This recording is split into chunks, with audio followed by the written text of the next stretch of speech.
Muy buenas tardes, mi nombre es Felipe Gutiérrez, soy parte del Observatorio Petrolero Sur, que es una de las organizaciones que es parte del equipo de transiciones, ya les vamos a contar un poquito más de eso, y hoy me toca ser moderador de esta charla. En general, cuando uno lee textos sobre la cuestión ambiental, se suele invocar a la cuestión desde imágenes. El Paraná seco, una inundación en Bahía Blanca, los incendios en la Patagonia. En el último tiempo también nos toca sumar otras imágenes. Gaza, Siria, ese cementerio que se llama Mediterráneo, el ascenso de la ultraderecha mundial, Argentina.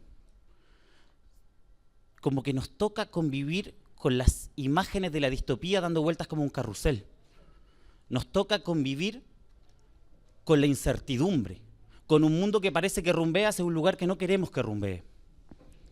Desde el equipo de transiciones, que es un equipo de equipos, creemos que hay un mundo distinto que tiene que haber. Y ese mundo distinto se crea y se construye no con recetas, sino con discusiones, con diálogos, con conversaciones. A eso estamos convocando hoy. Que es un acto profundamente político. Pensar cómo se quiere vivir es una cuestión profundamente política.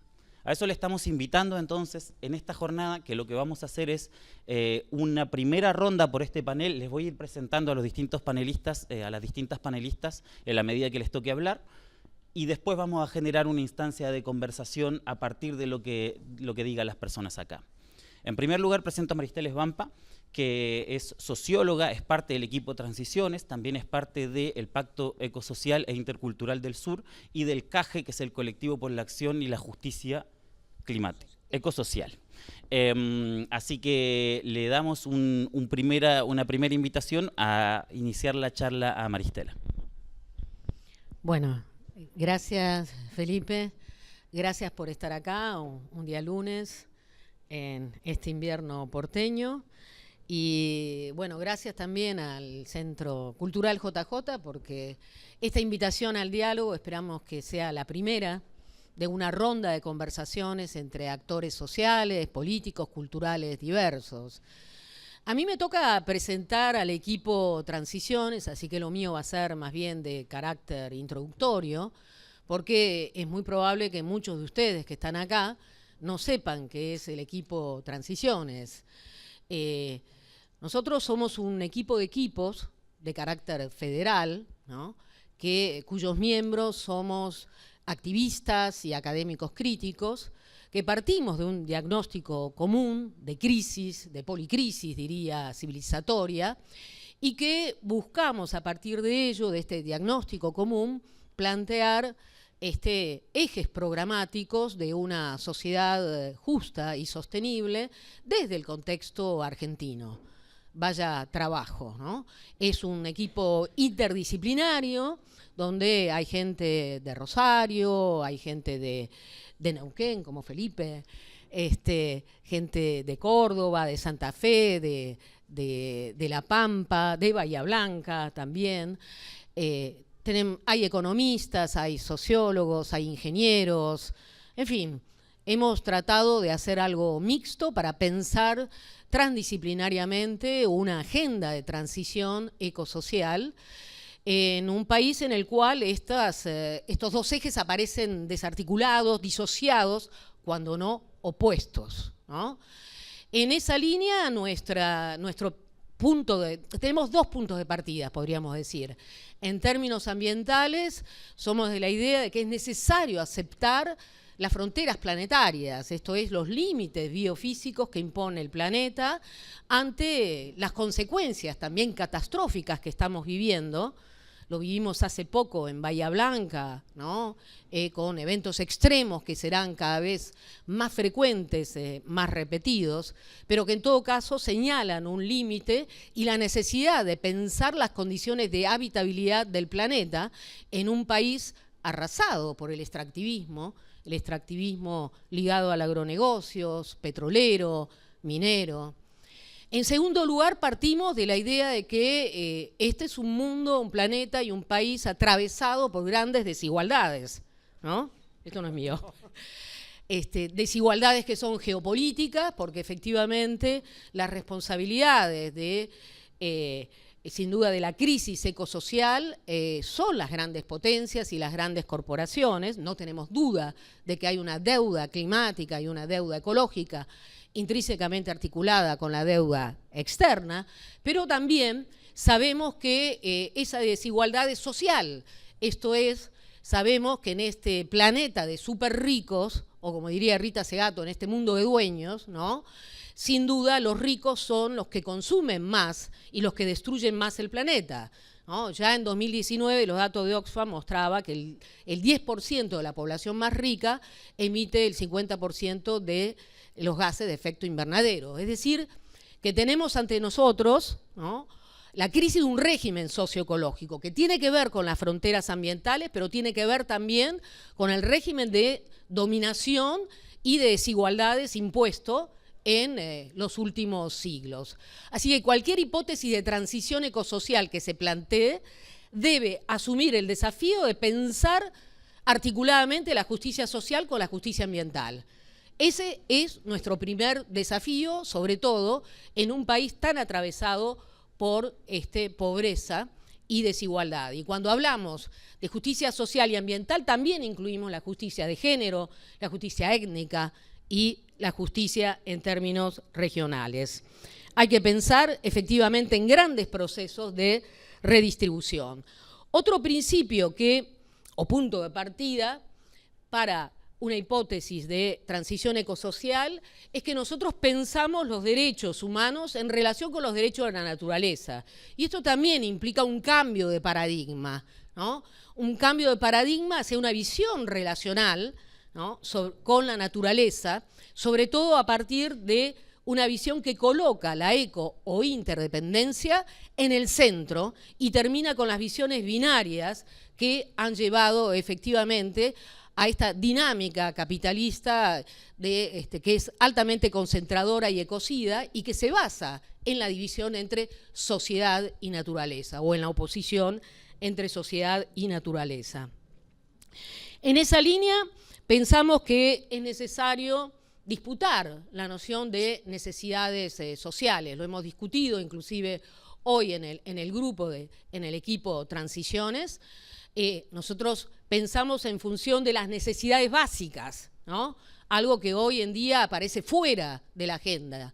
El derecho a la alimentación, el derecho a la vivienda, el derecho al trabajo, entre otros, son los fundamentos para pensar un escenario de transición ecosocial en el cual lo que hacemos es cuestionar el perfil metabólico de nuestra sociedad, que es insustentable. Y cuando hablamos del perfil metabólico, estamos hablando del modelo de extracción, de producción, de circulación de la mercancía, de consumo, de generación de desechos. Eso es lo que hace a nuestras sociedades realmente insustentables y que se ha agravado al calor de la globalización neoliberal, porque efectivamente, en ese sentido, ya yo creo que estoy cerca, ahí estoy bien. Okay. 2 minutos solamente. En ese sentido, sabemos que la presión sobre los territorios y sobre los habitantes de esos territorios y los ecosistemas es cada vez mayor para dar cabida a estos modelos de mal desarrollo o modelos altamente insustentables. En esa línea es que urge construir una agenda de transición. Nosotros empezamos por la agenda de transición energética, pero es mucho más amplia, porque la transición ecosocial de la que hablamos es una transición productiva, es una transición hídrica, es una transición cultural, es una transición alimentaria también. No solamente discutimos la transición energética. Y para ello hemos venido elaborando en los últimos 2 años, porque cabe que diga que hace 2 años que venimos trabajando a través de encuentros presenciales y también a través de encuentros virtuales, hemos venido elaborando una serie de documentos, por ejemplo, no solo sobre lineamientos de la transición ecosocial, sino también cómo pensar un Estado ecosocial como guía organizador de una nueva sociedad, cómo pensar un sistema integral de cuidados, cómo pensar la relación entre deuda ecológica y deuda externa, cómo pensar el rol de la transición energética e inclusive el rol del litio en un escenario de transición, entre otras cuestiones.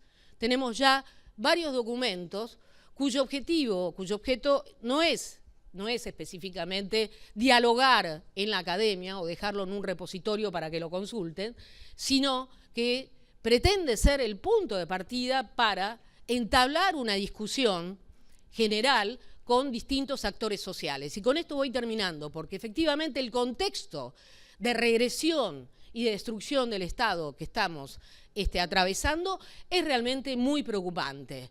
El modelo de Milei es un modelo que hay que pensar en un triple nivel articulado, como un modelo o un experimento que se propone una transformación integral. Desde el punto de vista económico, es un modelo ultra neoliberal, ligado a una reforma salvaje del Estado y a las privatizaciones. Desde el punto de vista cultural, es un modelo que busca arrasar con cualquier narrativa de derechos y cualquier política pública de derechos. Y desde el punto de vista social, es un modelo profundamente represivo que no solo busca desarticular la protesta social, sino además cancelar cualquier posibilidad de protesta. Entonces, estamos ante eso, un modelo que amenaza a la democracia, ¿no? Y que amenaza la sostenibilidad de la vida, en líneas generales. Ante eso tenemos el gran desafío de pensar articulaciones, de pensar de manera integral, sin mezquindad, sin egoísmo, de pensar desde narrativas nuevas, ¿no?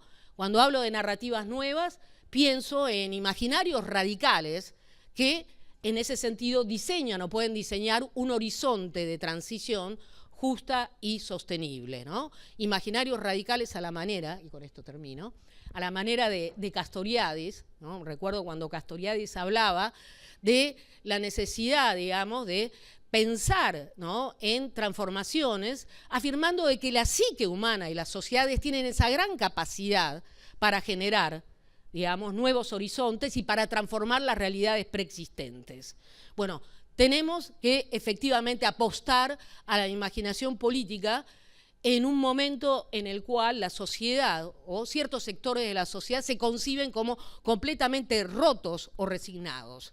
No tenemos acá un panel de gente resignada y supongo que ustedes que están ahí tampoco lo son. Entonces tenemos un gran desafío y sin duda, bueno, esta mesa es como el inicio o la continuación más bien de un diálogo entablado en el último año y medio. Muchas gracias.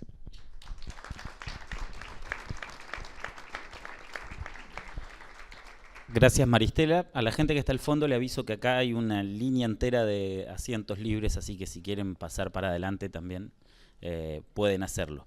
Bueno, seguimos con el panel. Es el turno de Francisco Cantamuto, quien es investigador del CONICET y docente de la Universidad Nacional del Sur, es de Bahía Blanca y es también miembro de el equipo de transiciones. Fran, te voy a pasar cuando lleves 8 minutos para que lo tengas claro. Como dice el cartel, 8. Perfecto.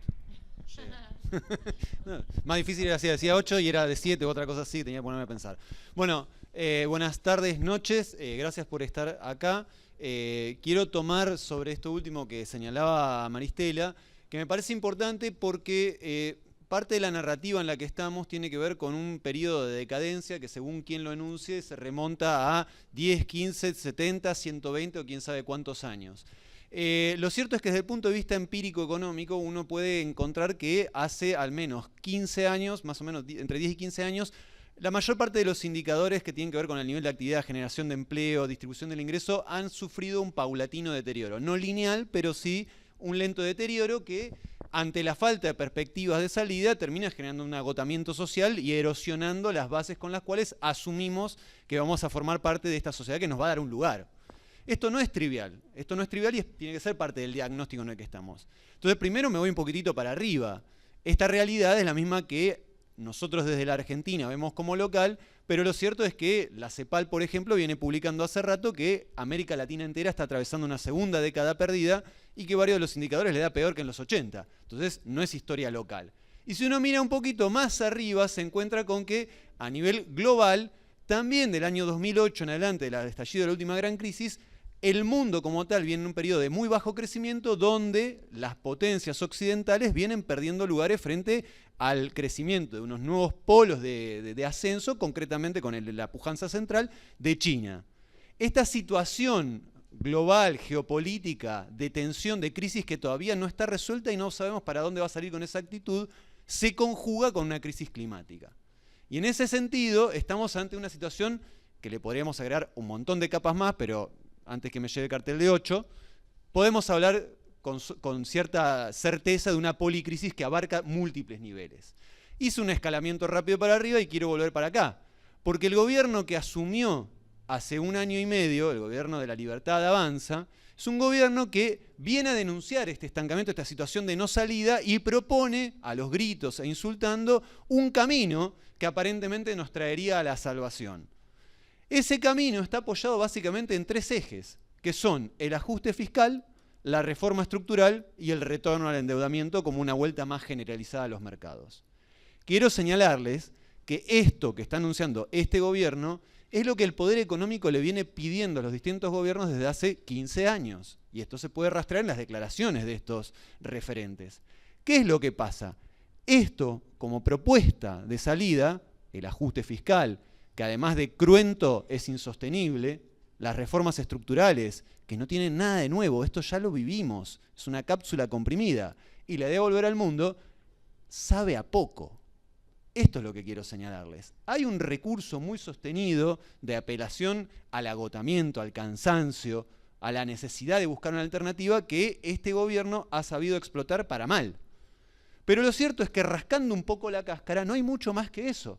Y lo vemos en la frustración que tiene el presidente actual, que culpa a todo el mundo de lo que no puede hacer, pero lo cierto es que no logra avanzar en un camino que está destinado al fracaso. Y ese fracaso está dado porque quiere aplicar una serie de medidas que ya vivimos, pero las vivimos en una etapa de la globalización neoliberal en ascenso, donde hacer estas tareitas quizás te permitía que las relaciones carnales habilitaran llegada de financiamiento, inversiones, cierta pujanza y estabilidad. A 1 año y medio vista, eso no está ocurriendo. Y no parece ser claro que vaya a ocurrir. Con esto no me malinterpreten, no estoy diciendo que de esto se deriva automáticamente un colapso del gobierno ni nada por el estilo. Más bien al contrario, señalo la endeblez de esta situación y la necesidad de construir las narrativas que nos permitan salir adelante, proponer alternativas que construyan una salida ante un mundo que es incierto.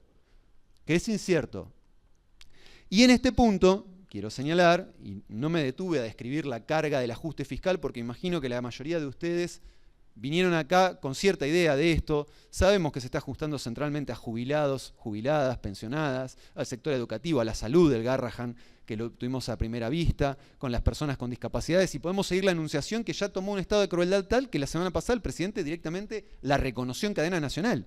Dijo, sí, ¿qué le vamos a permitir a toda esta gente que tenga una vida digna? No, eso nos perjudica a todos porque el ajuste y sasasá.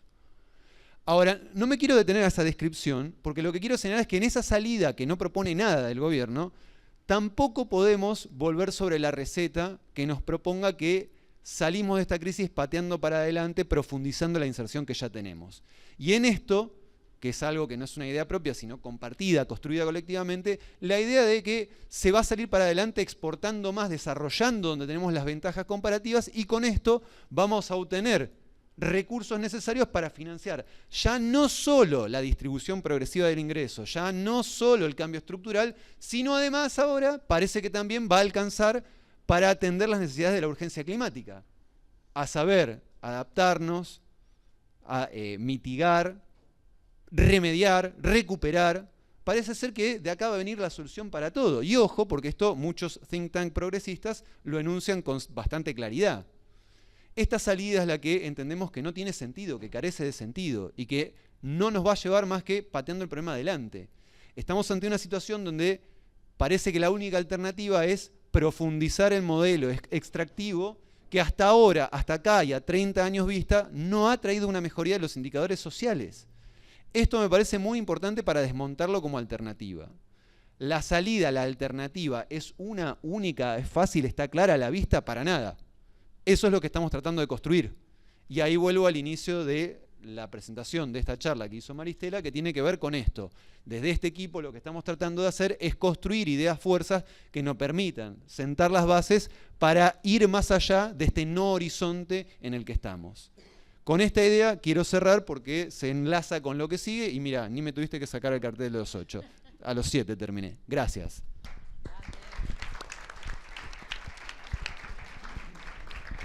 Te ganaste 2 minutos y medio más para las respuestas, si querés. Bueno, gracias, Fran. Dentro de este diálogo y esta conversación queremos, hasta ahora hablaron Maristela y Fran, que son parte del equipo de transiciones, pero también la invitación era, convocamos al panel, ¿cierto? La mitad del panel está compuesta por personas que no son parte del equipo, pero con quienes venimos dialogando y discutiendo. Es el caso de Martín Llor, a quien presento ahora, que es investigador del CONICET. Es una persona que viene trabajando mucho sobre la cuestión de la industrialización y que junto con Fran el año pasado y con Andrés Weiner publicaron un libro que se llama Con exportar más no alcanza, que creo que en el equipo de transición lo leímos todo, lo citamos constantemente porque yo recomiendo mucho, yo no sabía decir lo que era la restricción externa y el primer capítulo le explica qué es la restricción externa para quienes no sabemos decirlo, para quienes no somos economistas, así que lo reivindico mucho el libro. Y bueno, Martín, voy a darme la vuelta acá porque tenemos un problema con el micrófono. Ahora sí. Bueno, muchas gracias. Capaz que me podés regalar los 2 minutos que... Claro, ahí está. Bueno, yo les agradezco mucho la invitación.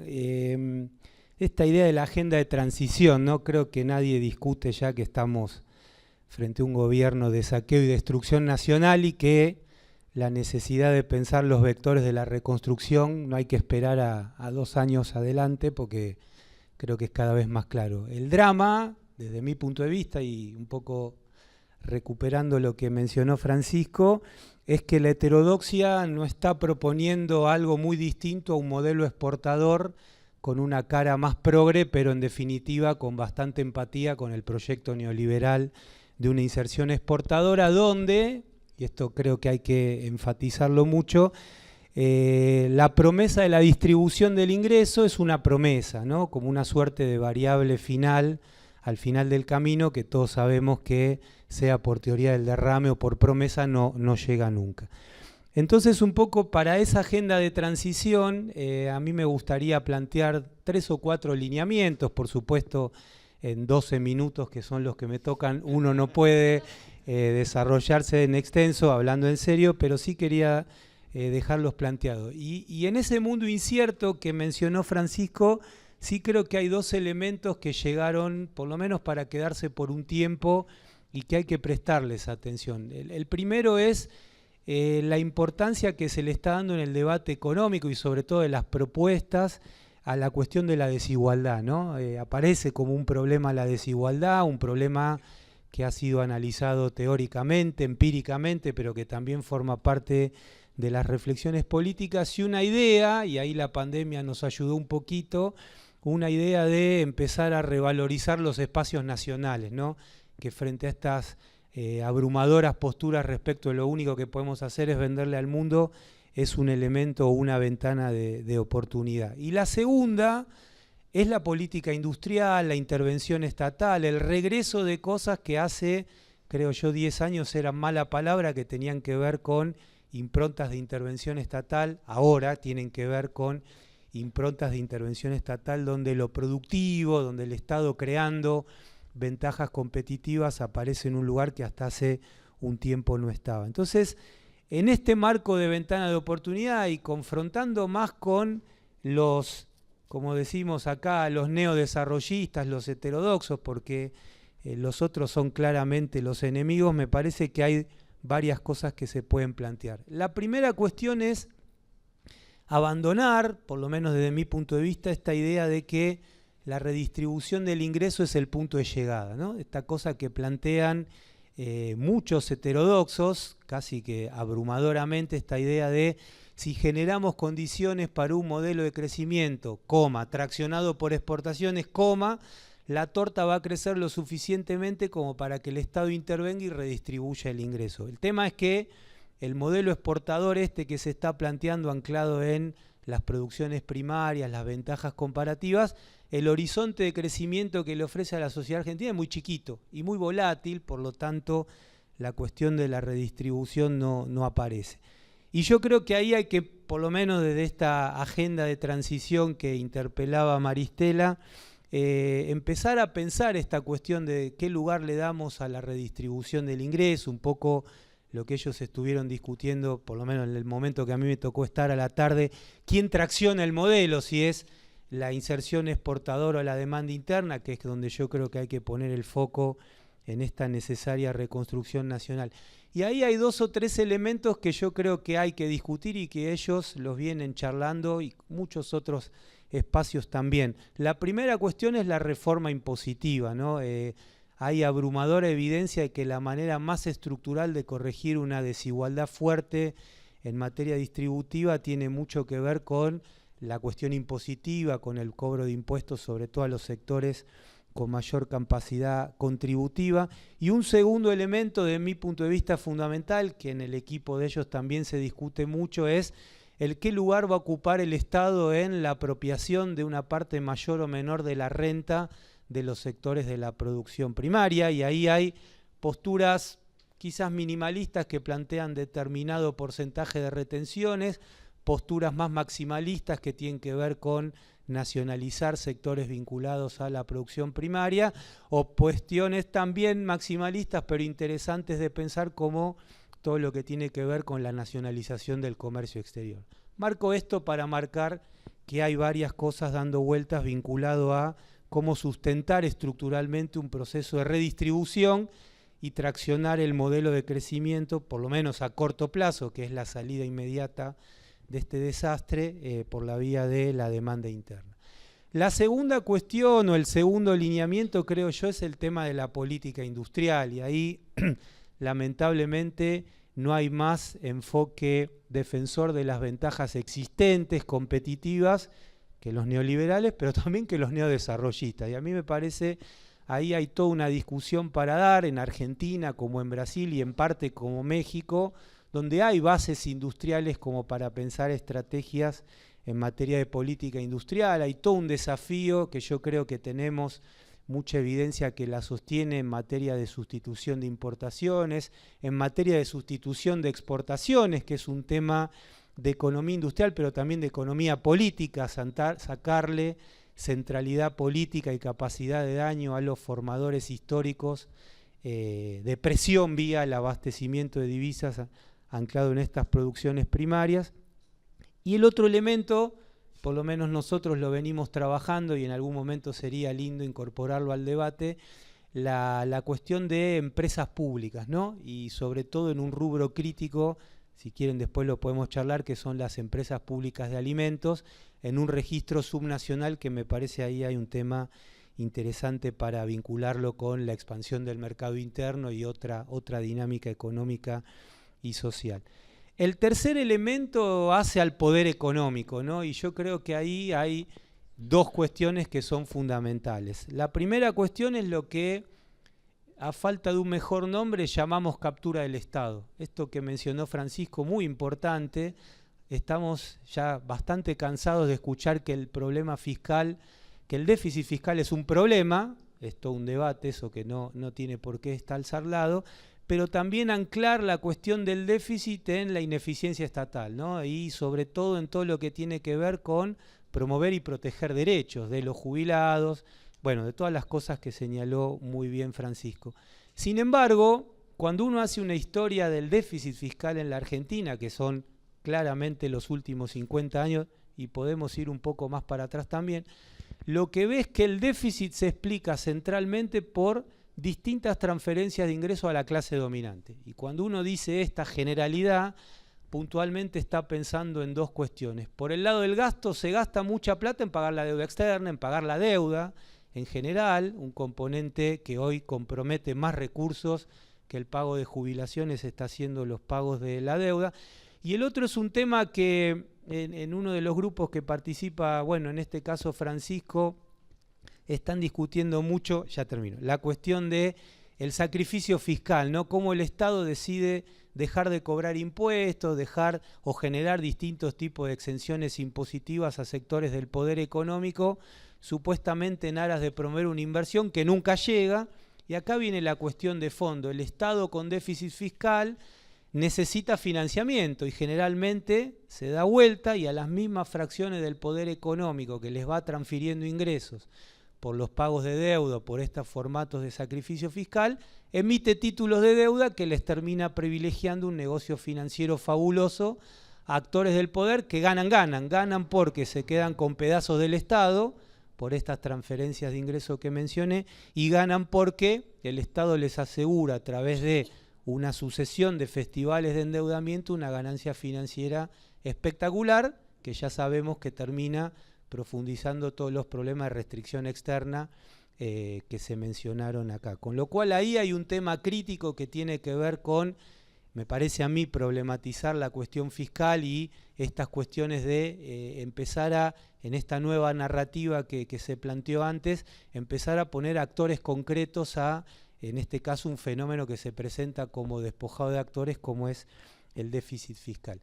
Y el último lineamiento o el último eje que yo creo que hay que plantear en aras de pensar y discutir una agenda de transición es que la redistribución del ingreso que mencionamos, la política industrial que mencionamos, todo lo que tiene que ver con desarmar estos dispositivos de captura estatal que mencionamos, hoy estamos atados de pies y manos a modificarlos. Y yo creo que ahí hay dos desafíos de primer orden que los planteos no neoliberales deberíamos incorporar, y no neodesarrollistas también deberíamos incorporar al debate. El primero es algo que en el grupo de ellos se está trabajando mucho, que es el gran lastre de los 90, hegemonía neoliberal, pero que los gobiernos no neoliberales realmente no hicieron nada para sacarlo de encima, que son los tratados bilaterales de inversión. Argentina, en pleno auge neoliberal, firmó 60, más o menos. Hoy tiene vigente 60, más o menos, de esos tratados, y casi cualquier decisión de política económica en el marco de la agenda de transición que querramos tomar puede ser objetada, puede terminar en un juicio internacional, y cuando uno llega al escenario de un juicio internacional en un tribunal tan desfavorable como el CIADI, no le queda otra que retroceder en chancletas, como se dice. Y el segundo desafío, yo creo que también es una crítica que hay que hacer a los gobiernos no neoliberales, es que la desregulación de los 90 o la desregulación neoliberal no se corrigió. Entonces el Estado argentino hoy está, pensando en esta agenda de transición, bastante condicionado en lo que hace a las capacidades regulatorias. Yo creo que ahí hay un montón para discutir. Hay discusiones alrededor de la problemática antimonopólica, de la cuestión de la regulación, que tiene que ver con distintos esquemas que, si ustedes quieren, después podemos charlar. Pero hoy es un Estado capturado por el poder económico, en el sentido que lo mencionábamos, pero a la vez un Estado absolutamente desempoderado, si se me permite la expresión, a la hora de pensar cómo se puede llevar adelante la instrumentación de esta agenda de transición. Y cierro con esta idea que a mí me parece central. Hay una ventana de oportunidad a nivel internacional que algunos países de nuestra región, claramente Brasil y México, con ciertas dificultades, pero la están aprovechando. Y me parece que es muy importante tener en claro esta idea de con exportar más no alcanza, no por hacer un chivo del libro, sino porque hay ahí un proyecto estratégico compartido por la derecha, en este caso el gobierno insisto, de saqueo y destrucción nacional, como es el gobierno de Milei, pero también muchos sectores de la llamada heterodoxia no plantean algo muy distinto a esto. Entonces, me parece que una tercera vía, en el buen sentido de la palabra, es algo muy auspicioso, y celebro y agradezco la invitación porque hay gente que está pensando, y me parece que entre todos tenemos que apuntalar esa propuesta. Bueno, muchas gracias.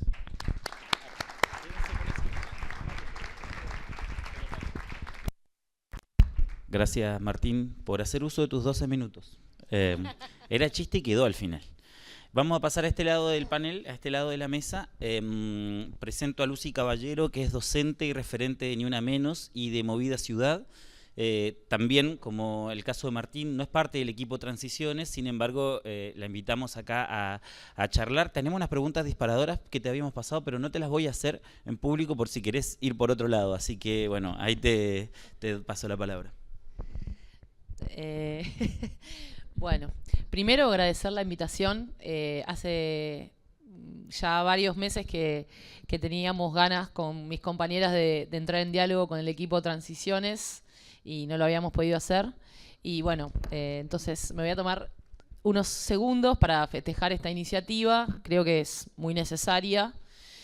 Pensaba que, bueno, hay algo muy claro en este momento para quienes estamos militando y comprometidos con transformar la realidad o con tratar de encontrar alguna alternativa en un momento tan difícil, que es, bueno, hay una disputa muy fuerte con respecto al futuro. No, es imposible militar sin tener alguna imagen de futuro. Se hace muy difícil, te deprimís. Y me parece que hay, bueno, mucha producción en un sentido catastrófico, aunque son muchos compañeros que están como en una cuestión apocalíptica y catastrófica, y si no en una utopía financiera como la que propone el gobierno, que nada se termina, nada se acaba, vamos a romper todo. Y no había, me parecía que faltaba un pensamiento intermedio, que me parece que la palabra transición le hace justicia, ¿no? A ese pensamiento de que se hace cargo de un peligro catastrófico, pero al mismo tiempo propone pensar en una alternativa. Así que eso me parece muy interesante. A mí me preguntaron, y lo voy a decir, me hicieron una pregunta más bien política de qué se puede aportar desde el movimiento feminista a este programa de transición o a estas luchas. El otro punto que me parece muy interesante, esto que decía María Estela, hace tiempo que estamos preguntándonos cómo recuperar o hacer el ejercicio de una crítica sistémica. Y porque esa también tiene que ser un punto de partida para nuestras prácticas militantes, ¿no? Tener una crítica sistémica e integral y no fragmentaria. ¿Cómo puede aportar el movimiento feminista a este programa de transición? Bueno, yo empiezo por algunos puntos. Creo que ay, si me dejas dale, porque ahí lo estaba viendo, tenía el cronómetro. Les cuento que hay tráfico de minutos, están vendiendo minutos en este momento entre los panelistas. Para mí, un punto que antecede la pregunta por el movimiento feminista es cómo transformamos este programa en conflicto social, ¿no? Porque es imposible hacer cualquier cosa de las que se están proponiendo sin armar un conflicto social con actores concretos, contra actores concretos muy poderosos que tienen en este momento, bueno, que nos muestran Gaza, ¿no? Que nos dicen, mira lo que te puede pasar. Digo, Netanyahu dijo hoy una frase muy parecida a la de Milei. Dijo, si hubiera hambruna o crisis humanitaria, no habría gente viva. Dijo, como Milei cuando le dijeron, bueno, si realmente hubiera hambre en Argentina, bueno, la gente se caería por la calle. Bueno, con ese tipo de actores estamos luchando, ¿no? Claramente en un momento habría que definir, en 8 minutos no podemos decir si el liberalismo está en crisis o no, bueno, eso en 8 minutos no lo podemos saber, pero evidentemente hay un modelo que corre el umbral de la brutalidad y del brutalismo. Entonces ahí ya voy 4 minutos. Un punto importante, cómo crear conflicto y qué puedan aportar ciertas claves feministas que con todos sus errores y sus limitaciones hemos acumulado en estos años.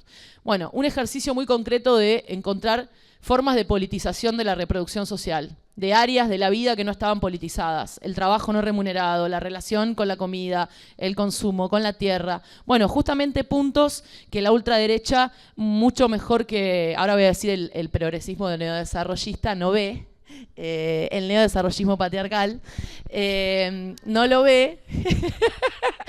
Pero digo, ahí me parece que hay puntos importantes, tomando en cuenta que los movimientos feministas, como la última proceso de luchas globales, han aportado a politizar esas zonas de la reproducción social donde, donde también se apoya una cierta fascistización, ¿no? Hemos trabajado en cómo generar alianzas entre trabajadoras con derechos y trabajadoras sin derechos, ¿no? Lugares donde la ultraderecha justamente divide, fragmenta, promueve el resentimiento y la separación y la fragmentación de la clase trabajadora. Ha sido también el movimiento feminista un profundo movimiento de sensibilización en relación con lo humano y con lo no humano también, donde ahora estamos en una especie de escuela inversa, ¿no? La escuela de la desensibilización, que es necesaria para este modelo de concentración de la riqueza. Las preguntas que nos hacíamos y que nos hicimos en ese proceso de politización de la reproducción social que vienen sosteniendo las compañeras campesinas, las trabajadoras de la economía popular, las cooperativistas, pero también las trabajadoras formales, digo, cómo se produce, quiénes deciden sobre la producción, cuáles son los niveles de violencia necesarios para esta forma de producción. Creo que son todas preguntas que aportan a generar conflicto con este sistema integral, ¿no?, de explotación y de depredación de lo humano y lo no humano. Otro punto, el otro día discutíamos con una compañera, estaba Flor también de la Rosa, cuando pensamos a fondo el conflicto, por ejemplo, pensemos una imagen muy importante de cuáles son las diferencias de la crisis del 2001 a esta situación, que hay muchos indicadores sociales que son peores, incluso los del nivel de endeudamiento, indicadores sociales de distinto índole que son incluso peores a los del 2001, y sin embargo se habla, ¿no?, de esta idea de que no hay estallido tal como había esa vez.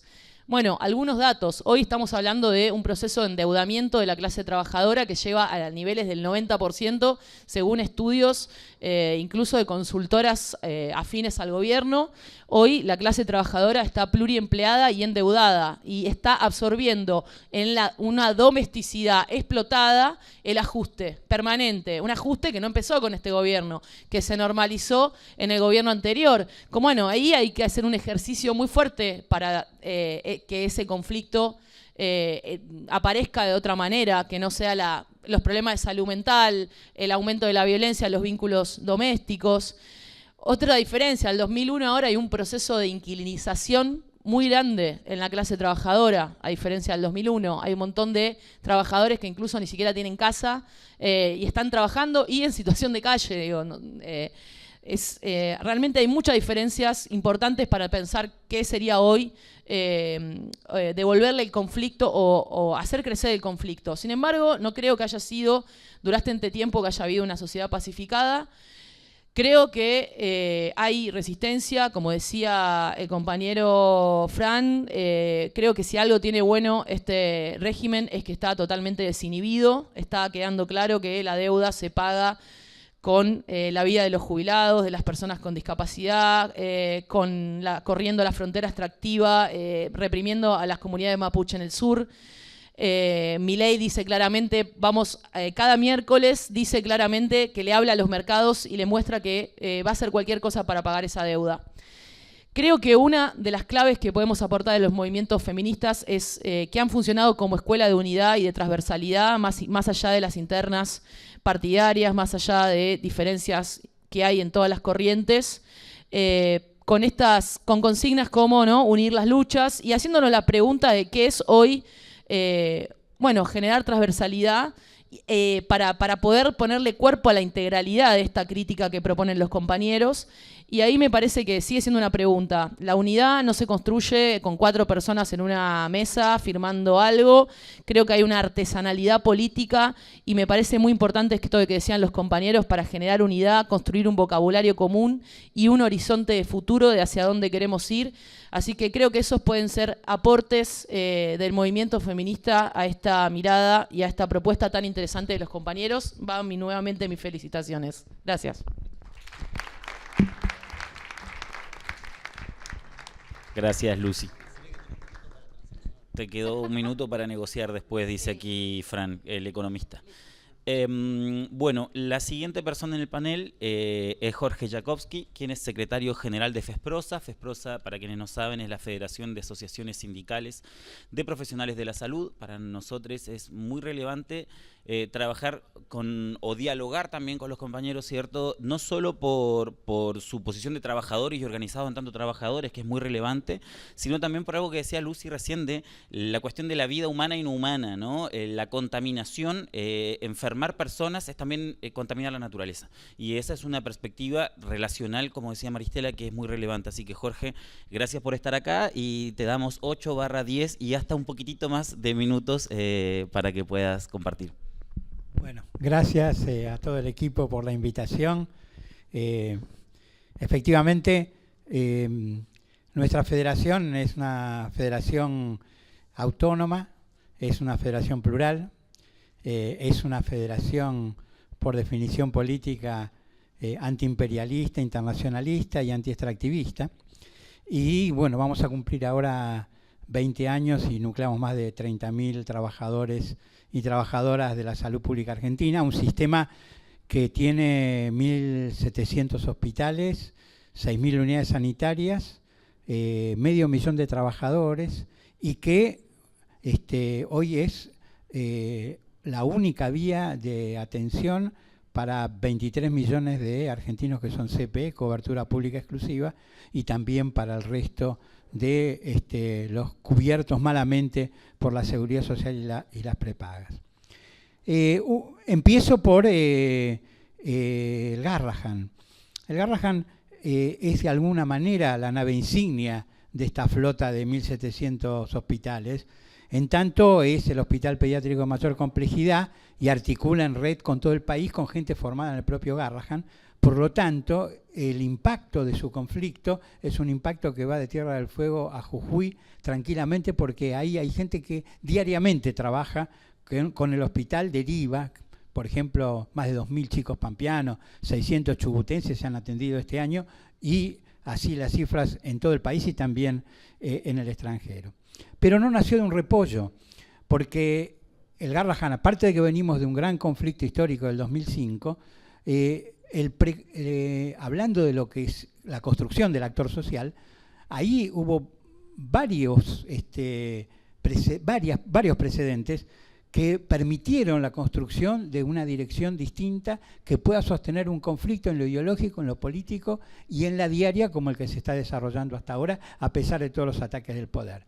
Y fue, bueno, la recuperación de una conducción clasista en el sector no profesional de ATE, la recuperación de la Asociación de Profesionales y la autoconvocatoria de buena parte del resto de los profesionales en una unidad que ya lleva más de un año y que no ha sido rota por los ataques del poder, los sobornos, etc. Y ahí estamos viendo cómo esa unidad pudo romper y derrotar el discurso. Es decir, Milei ha sido derrotado en el discurso sobre el Garrahan. Es decir, no tiene nada que hacer. El consenso que tiene se ha reflejado en la votación en el Parlamento. La más alta de todas las votaciones la tuvo la ley de emergencia. Y esta historia está, y ahora hago el link, también con una visión social que desde el Garrahan se fue forjando sobre el impacto del modelo extractivista. Es uno de los pocos hospitales que ha tenido mesas importantes dentro del propio hospital sobre el impacto del modelo extractivista, por ejemplo, en la patología oncológica infantil, promovida por los propios trabajadores y los compañeros que trabajan en el movimiento de pueblos fumigados, ya hace varios años. Y en ese link, dirección sindical, una visión social, es donde también se ubica nuestra federación. Veía en el libro de Maristela, en Policrisis, una especie de relato de los últimos años, de los movimientos, y me puse a pensar en cuál no estuvimos como federación, nuestros gremios base. Los compañeros del Hospital de Esquel en el No a la Mina, estuvimos en Chubut en el movimiento de la megaminería, con nuestros líderes al lado de todo el movimiento antiextractivista. Participamos en sindicatos por el ambiente, contra la ley de humedales, en pueblos fumigados. Bueno, estuvimos en Andalgalá, en Hachal, cuando fue la crisis del agua, llevando agua. Prácticamente, no diría de manera espontánea, pero sí bastante natural, y desde el 2011 nuestros trabajadores se implicaron con el movimiento contra el extractivismo, básicamente por el impacto en la salud de agrotóxicos y contaminación de la megaminería. Famatina no se toca, también están nuestros compañeros, y en 2011 produjimos un documento que se llama No a la megaminería, que no lo hemos modificado y lo hemos reiterado en cada uno de nuestros congresos hace 14 años. También creamos el colectivo Andrés Carrasco, que vino a traernos inspiración a nuestro sindicato de Santa Fe en todo el tema de agrotóxicos poco antes de su muerte. Entonces, esta relación que nosotros tenemos con el movimiento antiextractivista y con la creación de direcciones sindicales alternativas es también la que explica, por ejemplo, por qué tuvimos que crear un movimiento como Cabildo Abierto para poder sostener la lucha del Garrahan desde afuera. Porque efectivamente, no hablemos de las direcciones sindicales traidoras como UPCN, que firmó al 1% todas las paritarias del Garrahan y Sutegua, sino también de nuestra central sindical. Yo soy parte de la CTA Autónoma, de su conducción nacional, una cierta debilidad o cierta vacilación a la hora de defender las causas de los trabajadores y desde un punto de vista independiente y subordinar toda la estrategia, como se hizo durante el gobierno de Alberto Fernández, a el apoyo del gobierno del Frente de Todos. Y ahí se crea una gran contradicción, porque nosotros tenemos, recién lo charlamos ahí con José Sebane, un montón de activistas, por ejemplo, dentro de nuestra CTA y de nuestros gremios, que trabajan gremialmente en su sindicato y en los movimientos anti-extractivos. Pero el apoyo político de nuestra central y de la CGT claramente hacia esa fuerza patria o al Frente de Todos, que es parte del consenso extractivista que nosotros en este momento tratamos de desarmar. Y ahí tenemos, bueno, muchos problemas. El retroceso del discurso alternativo y también, como dice Maristela, la desaparición de las fuerzas de centro-izquierda absorbidas por el neodesarrollismo. Y este es un problema que lo tenemos planteado. Es decir, ¿qué actor social en el movimiento sindical y en el movimiento político tenemos que construir para dar carnadura al programa que pueda hoy aportarnos el equipo de transiciones? Por eso, y con esto voy cerrando, decirles que estamos realmente muy interesados. Mañana vamos a tener una reunión de varios sindicatos alternativos, clasistas, combativos, con el equipo de transiciones. Creo que el programa está empezando a quedar claro. La crítica, si volvemos al neodesarrollismo y al extractivismo, cuando tiremos abajo o se caiga Milei, vamos a estar en problemas. Si no tenemos un programa alternativo y una fuerza política y social que lo sostenga, seguramente vamos a caer en una nueva frustración. Y bueno, el compromiso de nuestra federación, de nuestro gremio, de todos los compañeros que nos están acompañando en la lucha, es hacer que eso no ocurra y realmente ponerle el hombro a una nueva perspectiva en la Argentina. Gracias.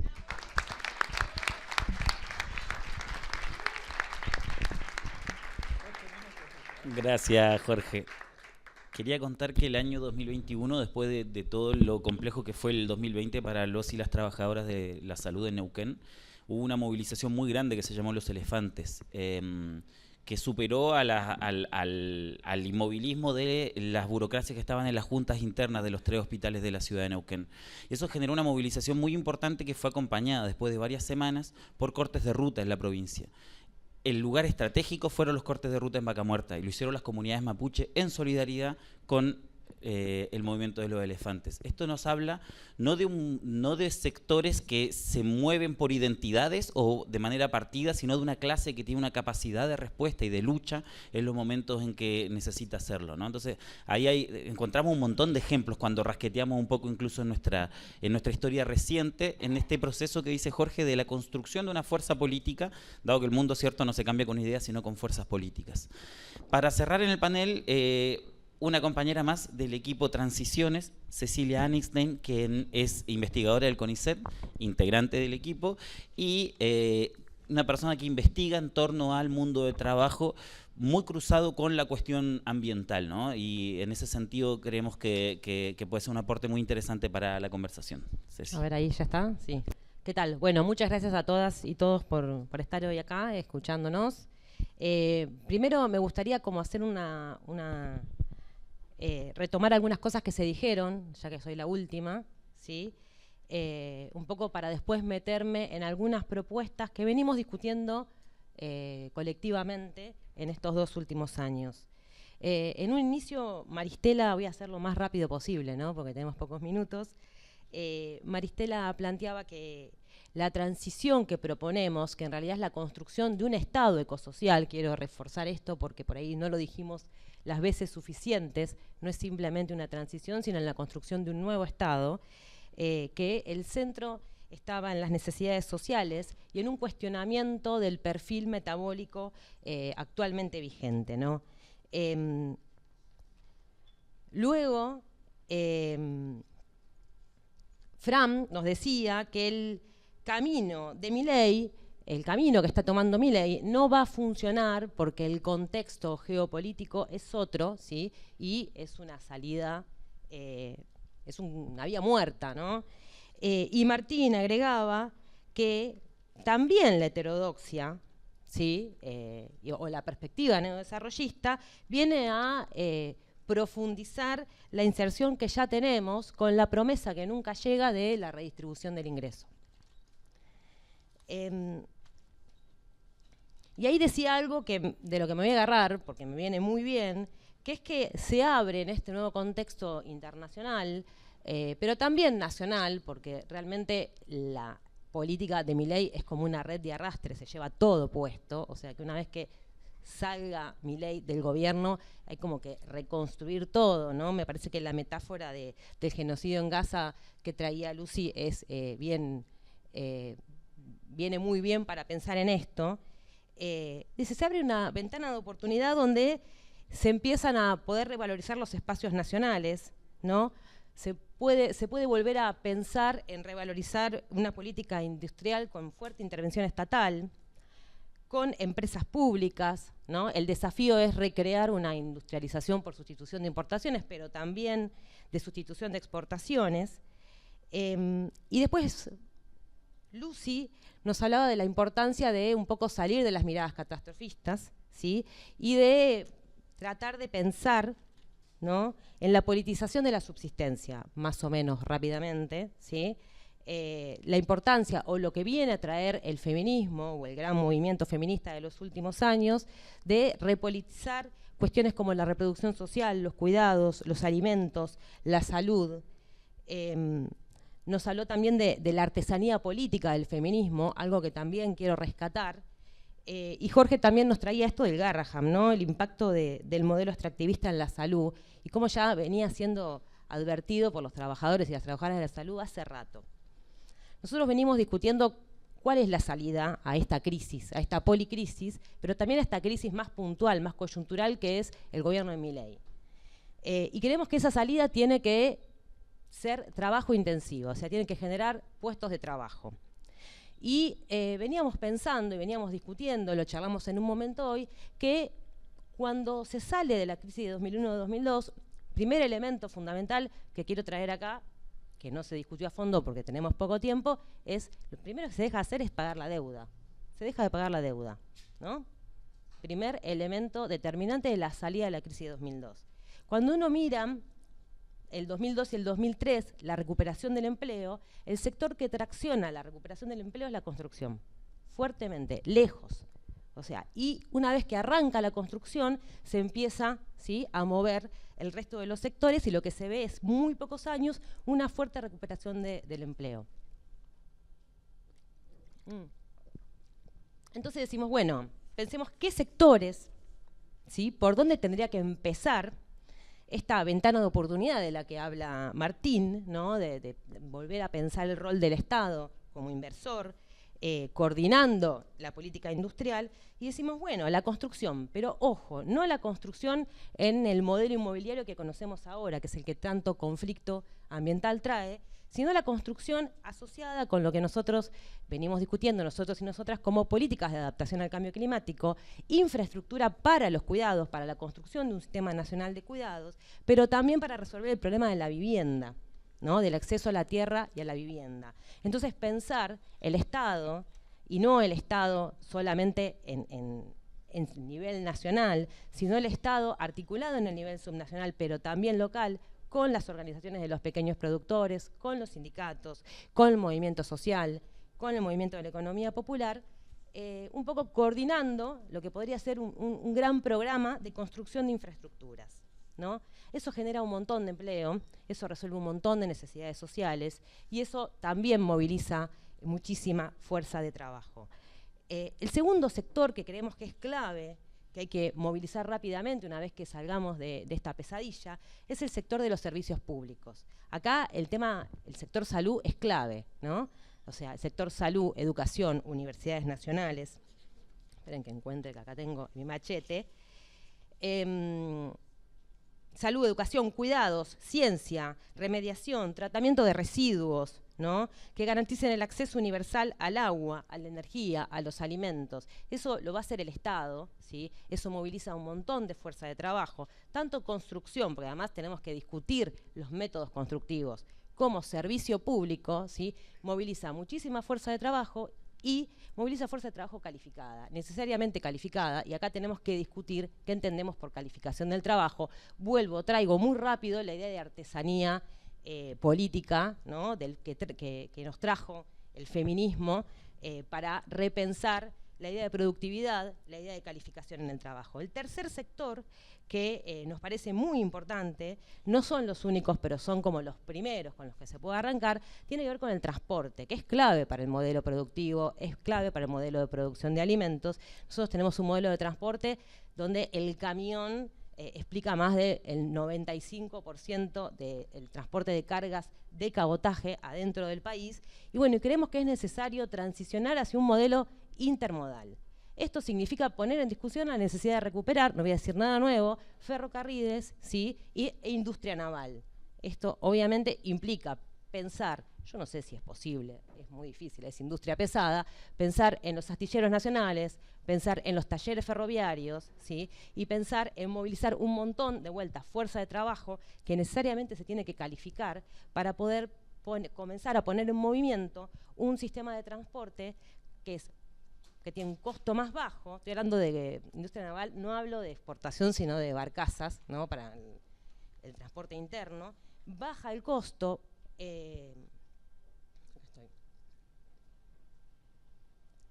Bajas emisiones, porque no mencionamos acá, pero el transporte en la Argentina es un gran generador de emisiones de gases de efecto invernadero. Entonces, con una transición en el transporte nos estaríamos asegurando, desde la perspectiva ecosocial, bajar emisiones, bajar costos de transporte, especialmente para los pequeños productores de alimentos, ¿sí?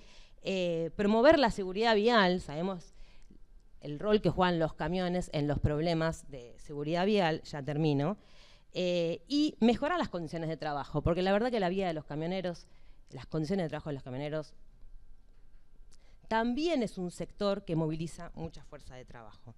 Ahora bien, ¿cómo hacer esto? ¿En el marco de qué hacer esto? Bueno, creemos que es necesario, ¿sí? Llevar adelante una contrarreforma laboral, porque la reforma laboral de Milei está en curso.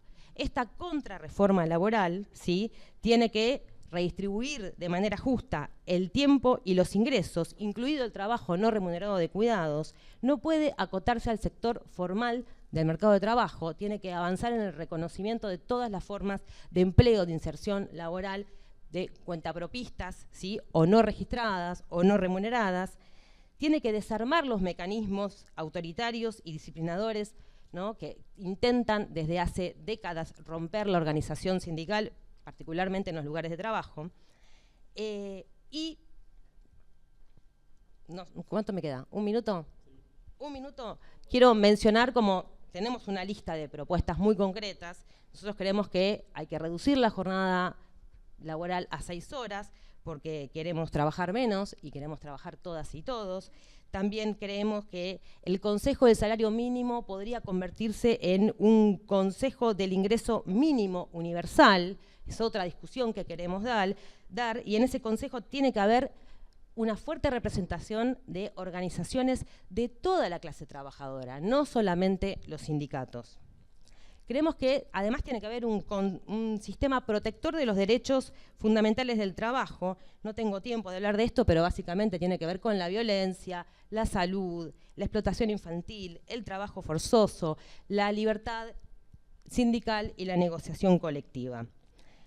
Junto con esto, junto con este derecho, con este sistema protector de derechos fundamentales del trabajo, tiene que haber un proceso de desprivatización y democratización del sistema de salud laboral. Otro pendiente desde los 90 que no se modificó, ¿sí?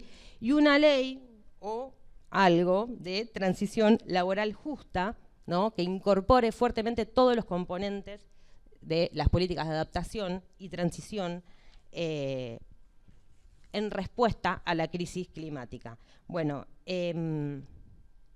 nada, y un sistema nacional de formación técnico-profesional y transformación laboral, porque claramente para movilizar toda esta fuerza de trabajo, ¿sí? Es necesario recuperar oficios, saberes, reconocer el rol de muchísimos sindicatos en la formación laboral y en la profesionalización de las distintas tareas, y obviamente es fundamental que exista un sistema nacional de formación profesional que tiene que articular no solamente la labor de los sindicatos, sino la labor de las universidades, los centros de formación profesional, el sistema superior no universitario, etc. Creo que nada más, con esto, no sé, cerrar. No sé si alguien quiere agregar algo. Gracias. Gracias, Ceci, y gracias a todos, porque la verdad que estuvieron muy bien con los tiempos. Tenemos un ratito para que hagamos intercambio, sobre todo preguntas. La invitación es, si quieren tomar la palabra para hacer algunas preguntas a las personas que están acá. Muy bienvenidas son esas preguntas. Por una cuestión de registro tienen que venir y les tengo que pasar el micrófono. Así que, o si no, aquel. Ahí tenemos que ver. ¿Quién tiene ganas de romper el hielo y hacer alguna pregunta? Yo quiero marcar una cosa respecto al equipo de transiciones, mientras si alguien quiere hacer alguna pregunta que se acerque acá a la mesa, que tiene que ver con que esto viene de un impulso de la discusión ambiental. Y yo creo que es muy relevante pensar en la interdisciplinaridad que hemos logrado en este debate y en los documentos que estamos trabajando y en las conversaciones que tenemos. Yo creo que se acabó la época en que la ecología era jardinería. Y eso me parece súper importante como aporte a la discusión política. Nosotros siempre decimos lo siguiente, en el Observatorio Petrolero Sur trabajamos sobre la cuestión energética. Cuando uno cierra los ojos y piensa en la transición energética, casi siempre piensa en un aerogenerador, en un molino de viento. Nosotros los invitamos a pensar que la imagen sea que no se quemen más casas, que nadie se muera porque tiene una mala conexión eléctrica, porque la energía es un derecho. Entonces, poder mutar, ¿cierto? O poder pensar nuestras transiciones, los procesos políticos, el tipo de vida que queremos, no solo como una cuestión técnica, como una cuestión de fuentes, como una cuestión más limpia. Qué fea palabra esa energía limpia. ¿Cómo va a haber energía limpia? Todas contaminan. Tenemos que aprender también que ese proceso se da. Pero sí pensar que el objetivo final sea mejorar las condiciones en las cuales vivimos, vivir mejor. En esa idea que decía desde el comienzo, ¿no? Como de que un mundo mejor tiene que haber. Y para eso tenemos que llegar a ese lugar. Y en esa clave pensamos en la transición. Por eso también son tan relevantes la reivindicación de los procesos prefigurativos, la reivindicación de los procesos que nos permiten llegar ahí donde queremos ir. Obviamente, no podemos plantear cerrar mañana Vaca Muerta porque nos vamos a cagar de frío, porque nos vamos a quedar sin luz. Entonces, ese proceso entre medio es el que tenemos que construir. Obviamente también ese proceso no es solo una discusión de ideas, ¿no? Sino un proceso de construcción de un movimiento social y político. Entonces, como fortalecimiento de eso es que estas conversaciones las queremos traer. Si querés, con ese micrófono. Cambia un montón. A ver. Miren. Si querés, sí, si te quería querés hacer el presentar. ejercicio de cuál era el tiro del micrófono, ya que estamos. No, bueno, en primer lugar, agradecerles por sus exposiciones y agradecer a todos por compartir este espacio. Mi nombre es Sol Verónica Huy, estudié Sociología, soy de acá de JJ y tenía una pregunta para hacerles por esto que marcaban al principio en torno a una suerte como de imposibilidad del neoliberalismo de ejecutar este plan en Argentina. Digo, entiendo que no son las mismas condiciones las de ese neoliberalismo hedonista que teníamos en los 90 tal vez, pero ahora estamos ante un neoliberalismo desinhibido, desembosado, y no termino de entender por qué pensamos que no podrían llevar a cabo una reforma de la estructura social argentina. Como ya no habíamos hablado antes de esto, entonces nada, tal vez está bueno. Si no hay más preguntas igual, pero darle una vuelta a esa cuestión. la invitación es si alguien más quiere sumar alguna pregunta y juntamos un par. Adelante, adelante. Y si puedes presentarte. ¿Qué tal? Buenas tardes. Mi nombre es Ignacio Salerno. Yo quería preguntar, digamos, sobre todo, digo, ustedes en varias de las alocuciones se hablaba, ¿no?, sobre el tema de enfrentar la desigualdad y marcaban en cierto sentido una diferencia, digamos, con el proyecto neodesarrollista, digamos, sobre todo en términos de la discusión, digamos, sobre diferenciándose la idea de mercado interno y en acercar, digamos, de alguna manera acercar el proceso de distribución como uno de los primeros pasos y no tirándolo hacia el final.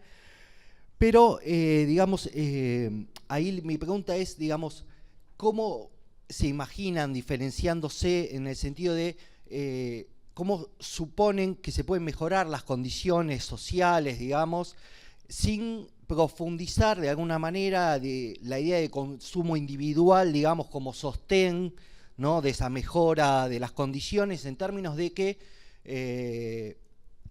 hay que pensar, digamos, si la mejora necesariamente es en términos de consumo individual, digamos, seguimos profundizando la idea, digamos, de romper lo colectivo, seguimos pensando, digamos, profundizando la mercantilización, digamos, de lo colectivo, de la casa común, etcétera, etcétera. Esto, digamos, ver cómo lo están pensando desde ese lugar, tal vez un proyecto diferente, digamos, en relación al neodesarrollismo. Bien, muchas gracias. ¿Alguna pregunta más? Miren que después nos vamos a abrir de vuelta, ¿eh? O sea, porque después la gente como que se anima, ¿no? Después de un ratito.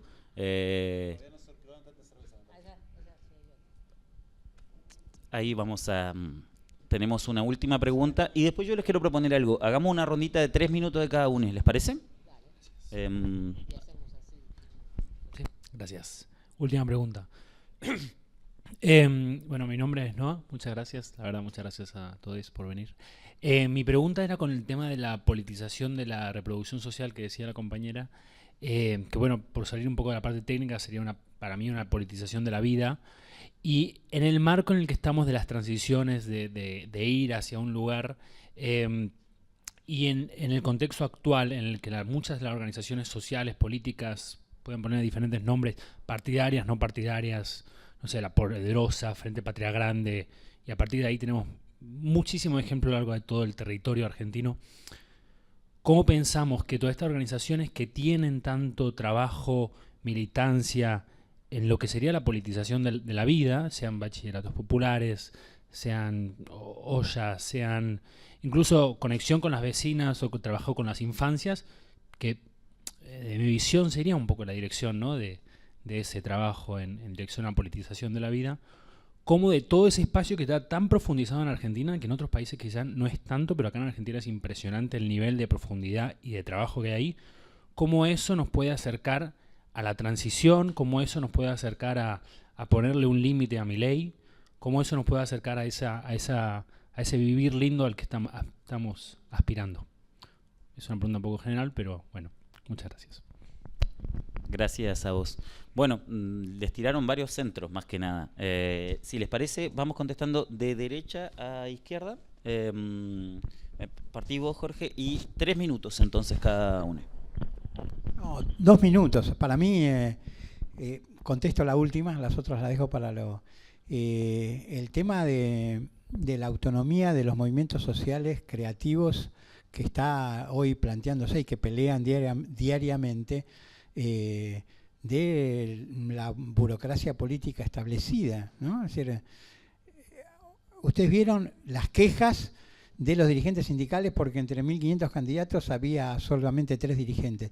Pero creo que esa queja significa o simboliza también una ruptura del movimiento social realmente existente con la burocracia política realmente existente.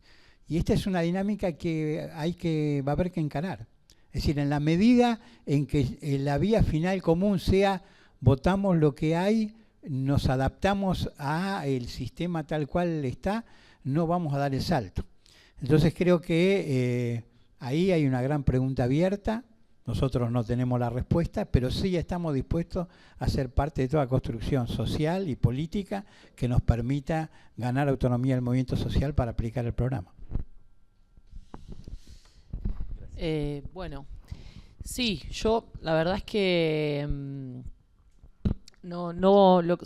poco retomando lo que decía Sol, yo no pongo en, digo, no afirmo que no es posible que se dé una reconfiguración de la estructura social en este régimen.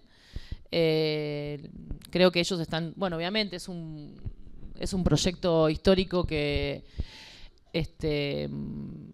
para mí intenta llevarnos a una Argentina del preperonismo, y efectivamente hasta ahora no hubo resistencia, pero bueno, pudieron avanzar en casi todas las cosas que se propusieron. Hay cuestiones que hay que pensar como movimientos también. Yo creo que la idea de transición incluso nos permite pensar en un plano político, porque hay algo de una transición política, en el sentido de que vemos cierta parte de la élite que se ha retirado de un pacto democrático que se sostenía desde 1983 con un montón de problemas. Sabemos que con la democracia no se come, no se educa necesariamente, que era una democracia, bueno, las mujeres lo podemos decir, que por ejemplo nos consideraba ciudadanas de segunda hasta la aprobación del aborto, pero aún así hay algo de una transición a otro tipo de régimen donde evidentemente, hubo hace poco una reunión de estos congresos de derecha de ¿cómo se llama? La Conferencia de Acción Conservadora, donde tenías a los principales empresarios del petróleo, de la energía, escuchando a un tipo que decía que la homosexualidad es pedofilia. Bueno, están ahí sentados, comen sus catering, y al mismo tiempo, bueno, el otro día lo escuchaba Feletti que decía, bueno, es la primera vez en la historia que se hizo el Consejo Nacional del Salario Mínimo y no había ni una oferta del otro lado.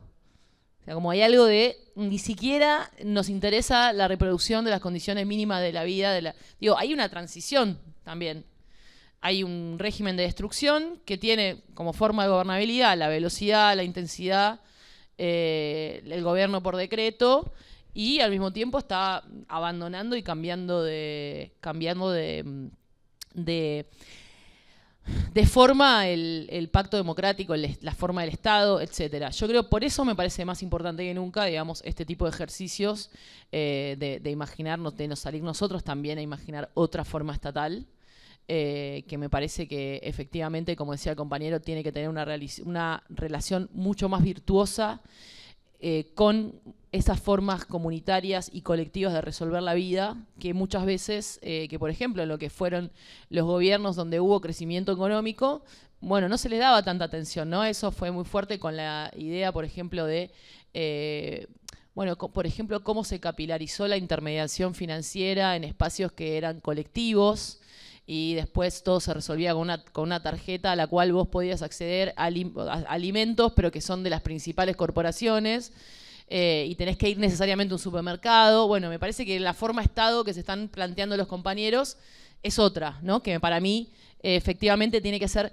mucho más virtuosa la relación entre esas maneras de politizar y de resolver la reproducción social con la acción del Estado, que no es, va a ser recuperar lo público, pero también recuperar lo común.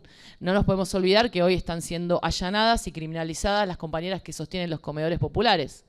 Y vos te preguntás por qué. Y bueno, porque ahí empieza la conversación política y la politización de la reproducción social para una gran parte de las mujeres de nuestro país. Sí, yo voy a seguir un poco en la misma línea. En la misma línea que Lucy, y quisiera insistir en qué tipo de adversario tenemos frente a nosotros, porque este no es el neoliberalismo que conocemos. Digamos, la extrema derecha a nivel global tiene otro proyecto político que va más allá del neoliberalismo. No es solamente el individualismo, el emprendurismo, la exacerbación, ¿no?, del mercado, sino que es efectivamente un proyecto a todo nivel que busca socavar derechos y que busca además, me gustó lo que dijo Lucy sobre el feminismo y, esperen que lo anoté acá, el modelo de sensibilización con lo humano y lo no humano, porque lo que viene a hacer también este nuevo régimen es a generar una nueva economía afectiva del capitalismo, que no es la misma, insisto, que el neoliberalismo. Porque nosotros combatíamos contra esas narrativas tecnocráticas capitalistas que buscaban resolver los problemas del capitalismo con más capitalismo, pero que tenían un futuro promesante de integración. Este no. Estos son narrativas pancapitalistas del fin que buscan destruir todo en ese sentido. Territorios, derechos, poblaciones, digamos, que vienen efectivamente por todo a cambiar también, en ese sentido, el régimen afectivo con el cual nos manejamos. Esto que las mujeres, los feminismos, lo hemos visto, los feminismos ecoterritoriales también, promueven otro vínculo con la naturaleza, promueven otro vínculo con seres, con seres, con mujeres, con hombres, con las diversidades, además de la naturaleza. Bueno, eso que está basado en la empatía, en la cooperación, en la solidaridad, es algo que hoy es criticado, cuestionado y destruido. Es decir, detrás de esto hay un proyecto de muerte. Eso es lo que me parece que queda claro en el caso de Argentina como experimento político, ¿no?, que a nivel mundial está siendo seguido también con cierta atención para ver hasta dónde llega la destrucción de una sociedad y cuándo una sociedad también dice basta. Entonces, me parece que si no dimensionamos el cambio de escala que ha habido, el cambio de régimen, no vamos a poder elaborar una contranarrativa que además sea sostenida por fuerzas sociales unificadas o articuladas.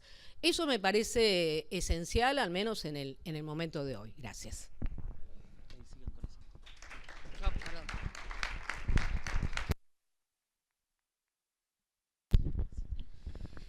Sobre el neoliberalismo me parece que hay acá una clave importante de lo que dijo Maristela. Desde el punto de vista del neoliberalismo que conocimos en los 80, 90, venía atado una promesa de inclusión por la vía del consumo, que era la pregunta del otro compañero.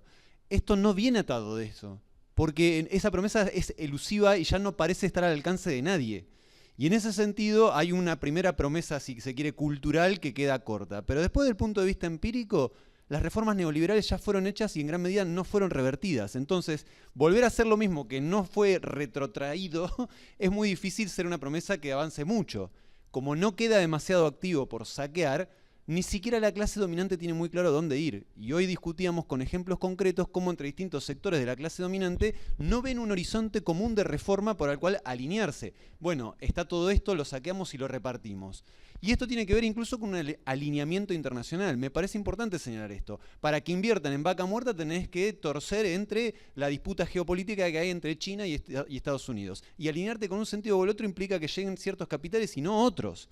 Entonces no es tan fácil como abro esto y viene todo.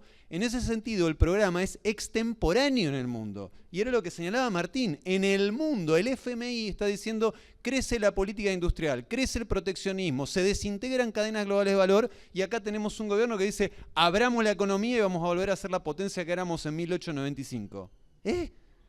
En ese sentido es como que es un programa que está fuera de época y que ni siquiera los propios beneficiarios directos le ven un horizonte muy lejano y la prueba de eso de vuelta no es especulativa. Ya lleva más de 1 año y medio de gobierno y las inversiones no llegan. Es palmadita, qué lindo, pero saquemos lo que podamos mientras esto dure. Y eso no quiere decir, yo insisto, con que mañana el gobierno cae. No quiero decir eso. Eso no sé yo qué va a pasar. No tengo la bola de cristal. Ahora, lo que me queda claro es que no tiene ninguna promesa que permita ir más lejos que esto que estamos viendo. Y en ese sentido, no traza un horizonte que vaya más allá. Y ese horizonte que vaya más allá, que es lo que tratamos de atar, y con esto recupero por las otras preguntas, tiene que ver porque yo recién escuchaba la enumeración que hacía CDC, pero también cosas que había adelantado Maristela, el mismo Martín, que yo ya sabía por dónde iba a ir, por eso cedí minutos ahí, ¿no? De golpe pueden parecer como, pero ¿y esto es todo? ¿O no hay más? Yo creo que acá hay que poner sobre la mesa 2 cosas que son importantes desde el punto de vista de la metodología de la construcción. La primera viene del lado de cosas que dijeron acá dos invitados, Jorge y Lucy, que dijeron hay que recuperar experiencias de lo que ya está, las experiencias positivas de unidad, de construcción de sensibilidades, y algo que es un gesto poco usual que dijo Jorge es no tenemos la respuesta. Bueno, nosotros tampoco tenemos la respuesta cerrada. Tenemos una serie de propuestas, y esta es la otra partecita que quiero recuperar, que vamos tejiendo en diálogo. Y por eso podemos enumerar cosas que en muchos casos les puede sonar a cosas conocidas o cosas que hacen sentido. Porque no pretendemos acá como una banda de iluminados a contarles, aprieten estas 4 teclas y funciona. Tratamos de recuperar las experiencias concretas de organizaciones concretas, teorizadas, como quieran, aportando lo que podemos hacer, pero a partir de ahí tejer salidas que tengan que ver con un eje bien claro. Vamos a tratar de seguir apostando a una sostenibilidad del capital que solo lleva a la muerte, o vamos a tratar de recuperar una sostenibilidad de vidas que merezcan ser vividas. Bueno, creemos que va por este otro lado, y hacia ahí tratamos de sugerir iniciativas.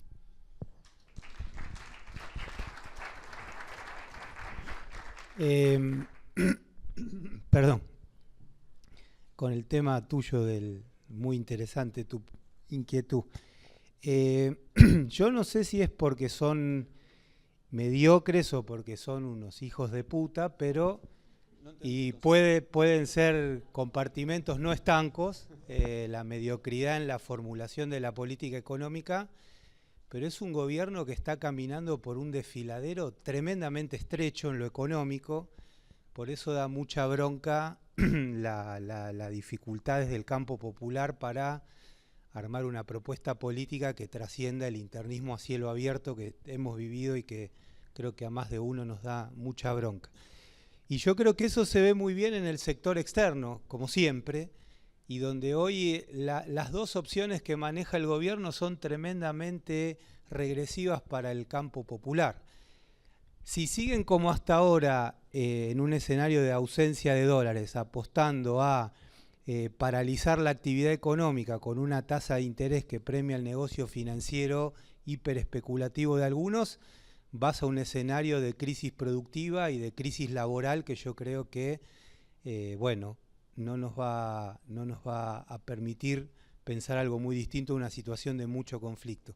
Y si vas por el otro lado, que es lo que está pidiendo muchos sectores del poder económico, sobre todo los grandes exportadores y el Fondo Monetario, que es una gran devaluación, se meten, ya sabemos dónde, la estabilidad económica, la estabilidad de precios, y ahí vas a un problema muy serio por un deterioro sustantivo en el poder adquisitivo del salario. Yo creo que en el manejo económico estamos frente a un gobierno absolutamente débil, y si hay algo que le da vida desde el punto de vista político, lamentablemente tiene más que ver con una autocrítica hacia nosotros y esto que planteaban tanto Lucy como Jorge, la necesidad de construir una fuerza social, que a otro tema. Me parece que ahí es bien claro que esto no es el menemismo, donde se pudo hacer mucho desguace y mucho destrucción estatal con amplio apoyo popular. Me parece ahí una diferencia sustantiva. Pero el gobierno, por lo menos desde mi punto de vista, se está manejando en lo económico al menos en un desfiladero que es cada vez más estrecho. Y lo otro, la pregunta del consumo y de las formas de consumo. Hay un montón de ideas alrededor de otras formas de consumo y producción. Yo mencioné al pasar algo en la que, un grupo con el que yo participo y ojalá nos den bolilla acá los compañeros de Transiciones podamos discutirlo, es el tema de las empresas públicas de alimentos, que a mí me parece que hay algunas experiencias dando vueltas, pero que hay que por ahí profundizar el planteo. Nosotros por lo menos lo estamos pensando con anclaje territorial a nivel subnacional, y donde la empresa pública de alimentos garantice dos cosas. Primero, garantizar un precio justo y razonable a los proveedores de materia prima de los territorios que hoy malvenden su producción. Eso les va a dar rentabilidad, le va a dar competitividad y ganancias de escala, que es un tema que acá en el grupo forma parte de una discusión bien interesante, pero a su vez es garantía a la empresa pública de alimentos de comida barata para el pueblo de los lugares. Entonces me parece ahí hay gente que viene pensando estas cosas y experiencias concretas distintas. Está el caso de La Rioja, que tiene una empresa pública para cada cosa, que hay cosas positivas y otras que hay que revisar. Está el caso de Rosario, vinculado al emprendimiento de Ciudad Futura, súper interesante. Hay municipios que están trabajando en esto, pero destaco esto porque hay elementos que forman parte de esa discusión, donde el eje es la cuestión más local, más territorial, más chiquita, si vos querés, pero a mí me parece que tiene un asidero importante y va por ahí.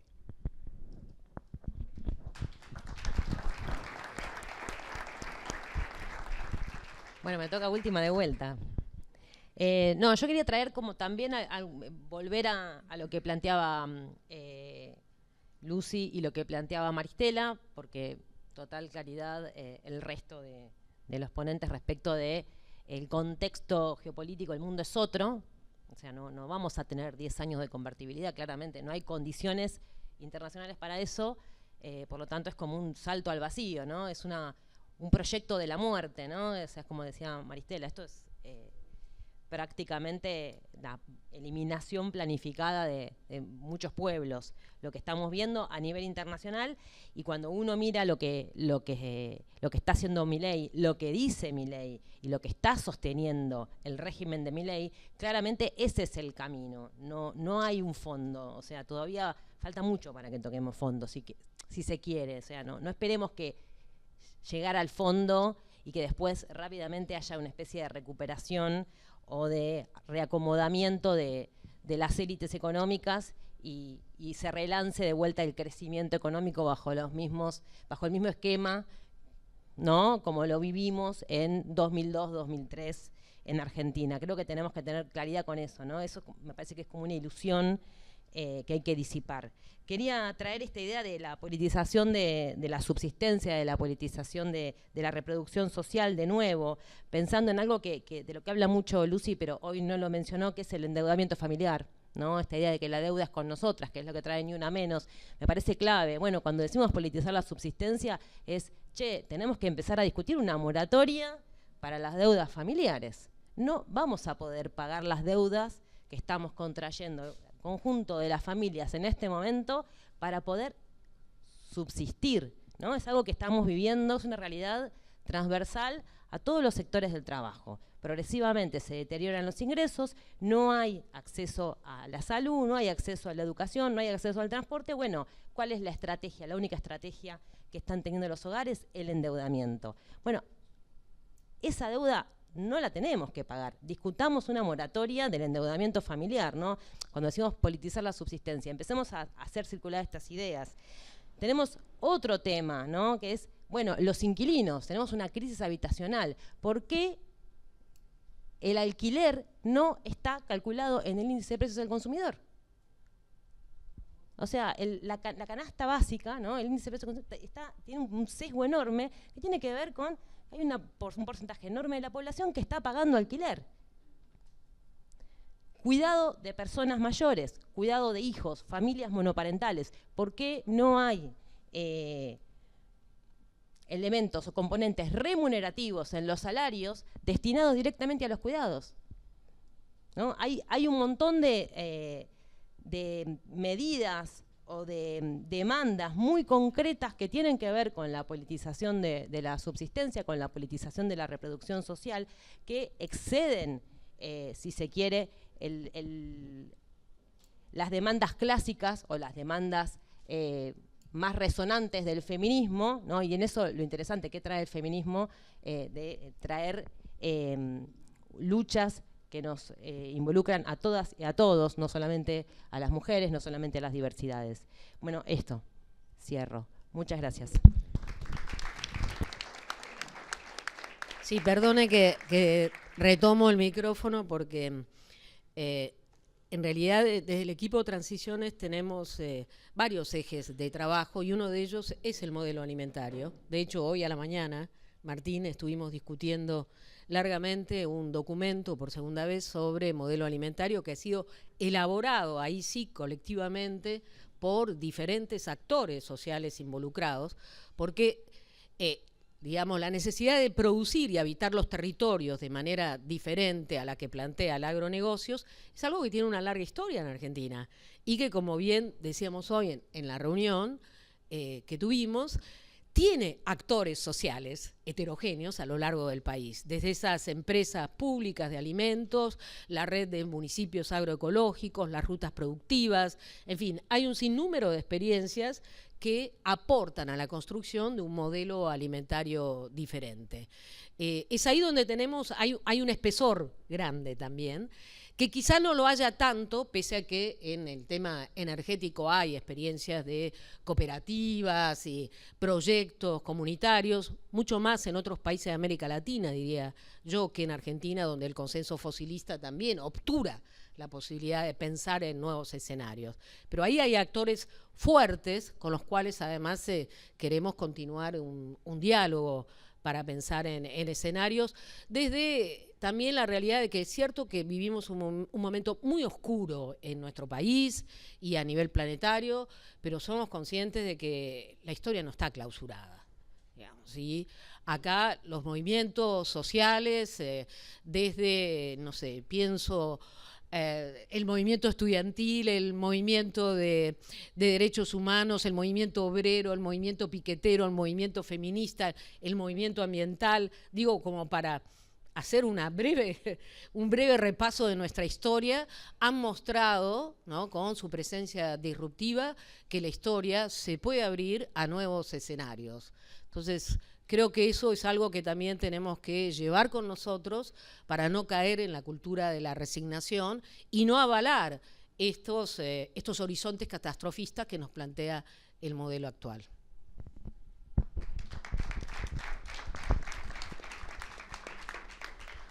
Algunos agradecimientos a JJ Circuito Cultural por recibirnos, por la barra. Todavía pueden, si quieren, ir a comprar alguna cosita más. A ustedes por venir un lunes a conversar de esto. Y a la gente del panel, ¿cierto?, también por compartir su rato y su conocimiento y sus palabras. Nada, acuérdense que cuando reinaban los tiempos de la crueldad, porque este momento va a pasar, ustedes estaban en un rinconcito del Abasto hablando de esto, discutiendo esto, organizándose y plantándole cara a este momento de mierda. Así que un aplauso para ustedes también y gracias por estar acá.